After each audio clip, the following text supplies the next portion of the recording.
So getting into volume 14 of Jobless Reincarnation, I've got to say I really got hooked on this volume, and I'm really looking forward to reading volume 15, because volume 14 ends on a really major cliffhanger to do with Rudy and his future self coming back to the past to give him a warning about the man god.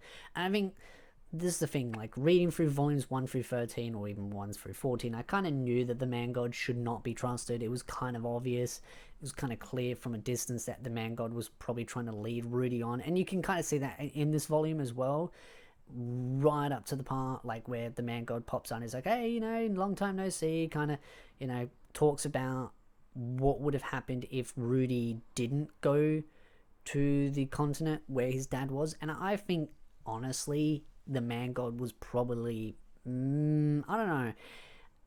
There is a part where it kind of goes, the man god doesn't lie, but kind of just leads you down astray.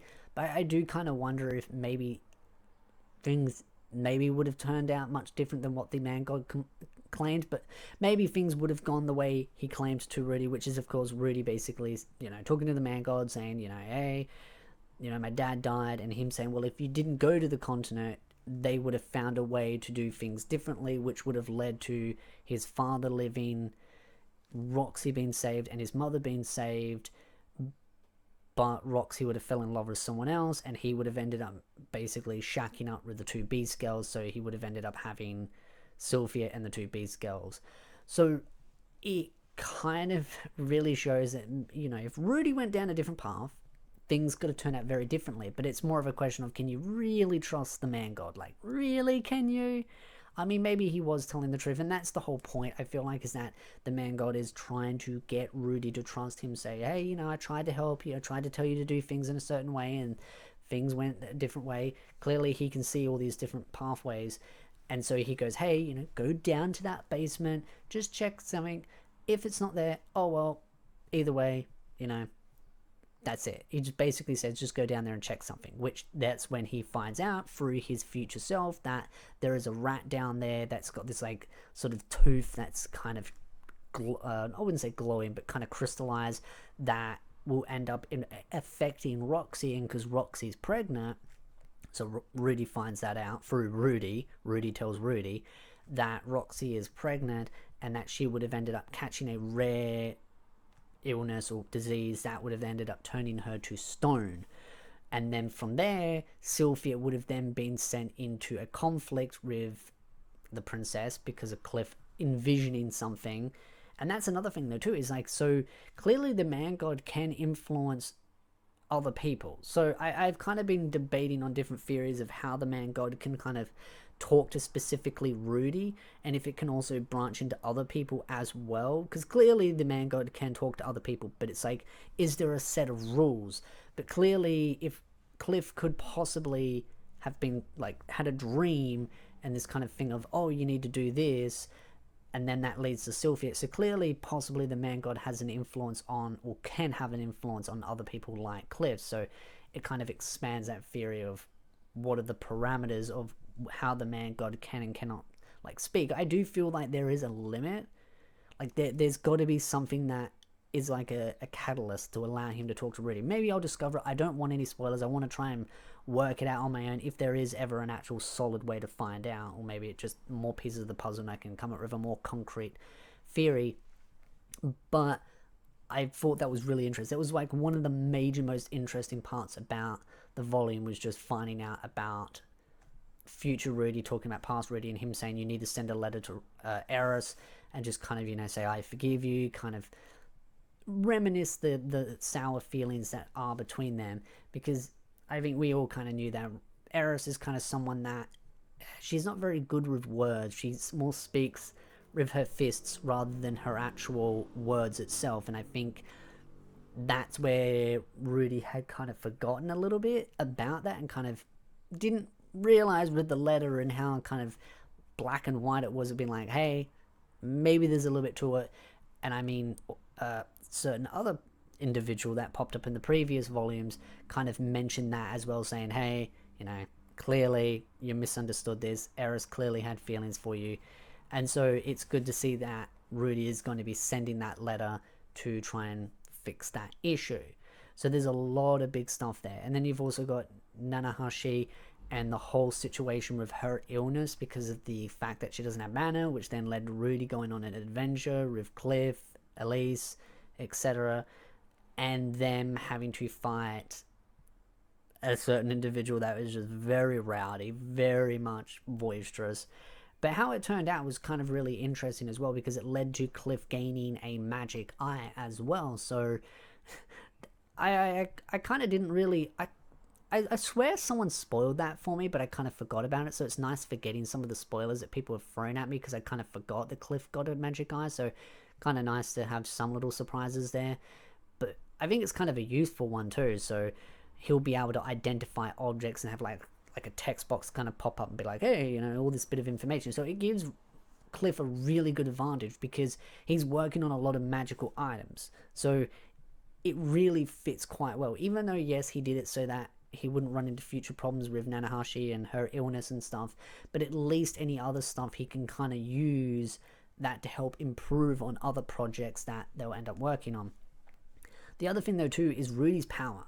Like Rudy, and this is where this whole debate about is Rudy overpowered or gifted, and I feel like it's another topic for another time. I feel like making a separate video discussing about it more detailed, but it kind of showed that Rudy still had a long way to go as far as magic goes, and even then there were still limits because his future self could do stuff that even past Rudy can't do, and even then he struggled with a lot of major issues even in his future self that had even more power. So it shows Rudy is not overpowered, he's gifted, but I would like to talk about that in more detail in a separate video. The other thing though too is Nanahashi clearly has some issues. She's had some health issues. She's had that resolved because of the drink that she got because of another demon that reappeared that gives out lovely demon eyes. She's adorable. I love her. She's like a mascot kind of character. And that's kind of the thing that I really enjoyed, especially from the anime. The voice acting, the facial expressions, and the fact that she gives out demon eyes. And she's a bit of a booze lover as well. And that's how the whole dispute happened between the two individuals that ended up having that dispute. Demons themselves always kind of trying to one-up each other. It was just such a fun volume because the previous volume, volume 13, was kind of like the calm before the storm. It was everything kind of the day-to-day life. Rudy living his life. He's got a new wife. He's got a kid. He's got his studies and stuff. And then volume 14 is kind of like the picking up, the kind of the roller coaster. We're now going up that sort of slope into this big major stuff, and I feel like we've still got that big part to go, because volume 15 is going to be really awesome if Eris is going to reappear, and there's clearly something that's going to happen, because once the man god realizes he hasn't got his way, he's going to get angry. So Rudy's going to be very clever here on how he approaches this issue, because the man god is not going to take kindly to the fact that his future self came back and warned him, but the man god may never find out about that. But clearly the man god's going to work out that Rudy has caught onto his plans and just how vicious and conniving. And that's the other thing though too, is future Rudy self said he doesn't even know what the man god's objectives are, really. The true scope of it. It's just he's clearly got an ulterior motive, and you'll never really properly know, but he's up to something. And so Rudy's got to try and navigate around that. I feel like the best approach is to try and work out what the man god wants without asking the man god, just kind of poach it out of him. But the man god is a very manipulative person, so he's played these games clearly for a long time, so it's not going to be easy. Also with the thing with the princess, and also a new character that kind of has been introduced, been hinted, which is Perguis, and the conversations, like I kind of felt he was really interesting, because he kind of has these like moods where he's like really happy, really annoyed, and it just depends on the individual. And the princess kind of trying to get his favor, and he kind of got really annoyed at it. And I thought what was interesting was the conversation that he had was like, you know, kind of what makes a good leader, what makes a good king kind of thing. And I kind of sat there and I was thinking about it when reading it. I was kind of like, what makes a good king or a good leader in general is someone that can surround themselves by people that are competent, those that they can trust, to a degree. I mean, you can never trust anyone fully, but trust to a degree, but understand that they have knowledge and wisdom that you will never have, because a leader is not someone that can do everything. A leader is someone that simply makes decisions, but you need to be able to know what decisions to make based on knowledge, and sometimes you don't have all that knowledge, so you need to find people that do have that knowledge, that wisdom that you can go to, that you can trust, and go to them for counsel and say, hey, this is an issue, what do you think I should do? Lay it all out, and then you make a decision based on the information that you've been given. So to me, a leader is someone that is able to surround themselves by competent people that specialize in other areas that you are lacking in. Where your weaknesses are is where you can fill those gaps with other competent people to help you. But also having the compassion and being down to earth and all that kind of stuff. I remember reading a book in high school that my history teacher gave to me when I was in hospital, and it was I can't remember if it was a Greek or a Roman philosopher, and it kind of mentioned about, I think it might have been a Roman one, and it mentioned about the best leader is someone that doesn't want to be a leader. And it was this whole concept of like, find a random person, like a random poor homeless person that doesn't want to be a leader, and make them a leader, and they will do a better job than those that want to be a leader. Because those that want to be in that position generally don't want it to help the people. They want it to further their own agenda and their own personal goals, and not help the general people. Now, you could find many holes in that kind of philosophy and that mindset, but I do feel like it does kind of have some remnants of truth to it, that a lot of the times people in power probably shouldn't be in power, especially in these kind of power fantasy kind of stories. It's kind of an interesting sort of philosophical discussion about power fantasies and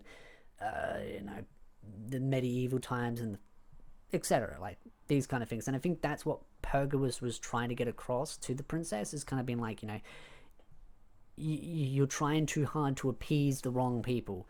It's all about making big statues and using the wrong funding, or trying to curry favor or build favor with certain political entities.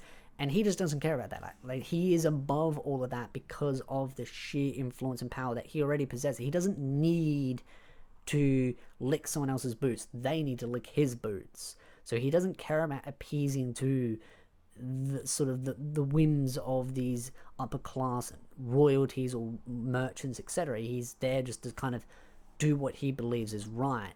And so the princess has the right intentions, but the approach that she's going about marketing herself to him, I think, is the complete wrong approach. Like, we know that she is trying to do good, but the problem is that she is not doing a good job of getting that across to him, because she's trying to play the same game that she plays in the royal courts and with the merchants and the royalty that she would do with him, and he's not having a bar of it because he just does not care. That kind of stuff does not work on him.